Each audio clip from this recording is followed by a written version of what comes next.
In 2023, we took a Viking Mediterranean Italian Sojourn cruise. It started in Barcelona, Spain to Sète and Marseille, France, Monaco, then we hit Florence, Pisa, Rome, Naples, Pompeii, Messina, Sicily, Crotone and Bari, Italy, Šibenik, Croatia, ending in Venice, Italy. Since Florence doesn't have a port of its own, we docked in the coastal city of Livorno. The port of Livorno is one of the largest Italian seaports, and it's one of the largest seaports in the Mediterranean Sea. The port is also an important employer in the area with more than 15,000 employees who provide services to more than 7,000 ships every year. During the Renaissance, once the Florentine Medicis ruled this area, Cosimo Medici really increased the port and town as a free port, so it became important and rich.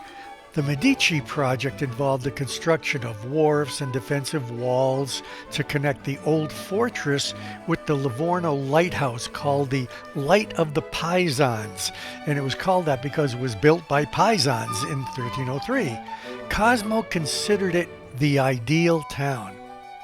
The Basilica of Santa Croce, with the statue of Dante Alighieri, if I'm saying that right, stands outside. The statue was erected in 1865 to celebrate the 600th anniversary of Dante's birth.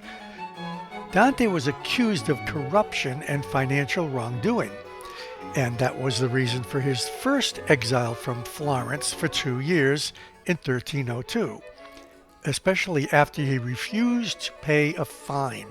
The real reason was that he criticized the Pope and some of his land grab policies and failed to show up when he was summoned. Such a bad boy. The statue initially was placed in the center of the piazza, but it was moved after a flood in 1966 to the position that it's in now. We did a bunch of shopping here, more than anywhere else on the entire trip.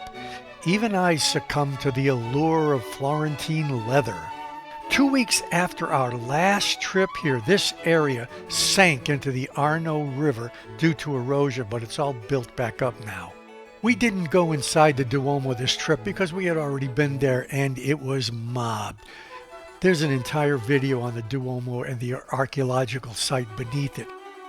Although we didn't have a lot of time here, the idea that it's just amazing to be here at all, and the fact that we made it here twice in a lifetime is almost too incredible to believe.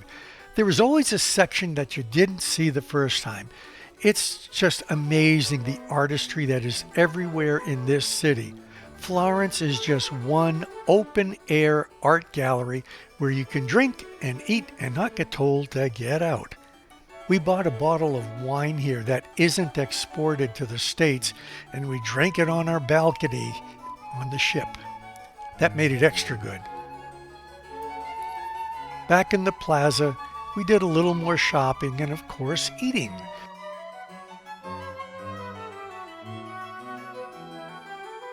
A funny thing happened to me when I came to Florence the last time. I felt like I had come home. I felt I had missed the place. But how do you miss a place you had never been to? Florence is just that kind of place to me.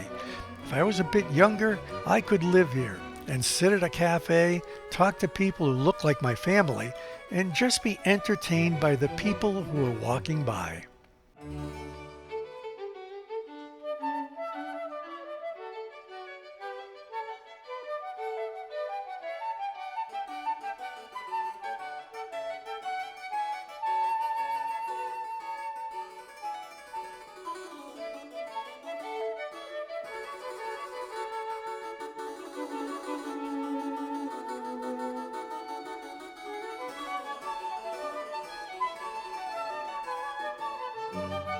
On the bus ride back to the ship, we got a few different points of view of the Duomo.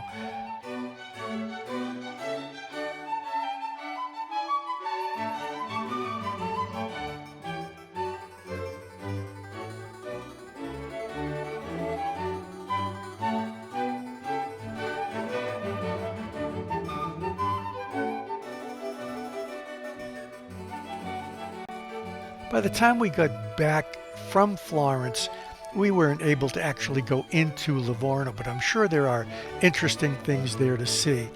Although the city suffered extensive damage during World War II, most of the historic sites and buildings were unfortunately destroyed by the Allies' bombs.